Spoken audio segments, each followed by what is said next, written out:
আমাদের বাংলায় যত তরতাজা শাকসবজির ভ্যারাইটি দেখতে পাওয়া যায়, গুজরাটে তার অর্ধেক পরিমাণে ভ্যারাইটি দেখা যায়। শাকসবজির কথা তো ছেড়েই দিলাম, আজ থেকে 7 বছর আগে যখন গুজরাটে এসেছিলাম, তখন আমাদের বাঙালির প্রিয় ঝাল ঝাল লঙ্কা খুঁজতেও কালঘাম ছুটে যেত।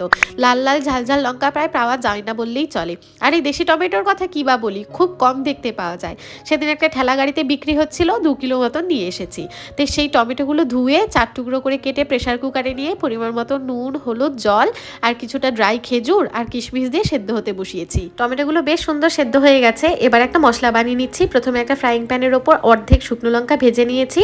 2 চামচ মতন মৌরি দিয়ে ড্রাই রোস্ট করে মিক্সিং জারে নিয়ে গুঁড়ো করে নিচ্ছি। আচ্ছা, এই দেশি টমেটোগুলো হাতের সামনে পেলে তোমাদের প্রথমে কোন রেসিপির কথা মাথায় আসে একটু জানিও। ফ্রাইং প্যানে 2 চামচ মতন সর্ষের তেল গরম করে 5 ফোড়ন দিয়েছি। সেদ্ধ করে রাখা টমেটোটাকে দিয়ে বেশ অনেকক্ষণ ফুটিয়ে নিয়েছি, যাতে টমেটোর এই জলটা খানিকটা শুকিয়ে আসে। ওপর থেকে তারপর পরিমাণ মতন চিনি দিয়ে বেশ কিছুক্ষণ ফুটিয়ে গাঢ়ত্বটাকে অ্যাডজাস্ট করে নামিয়ে নিয়েছি।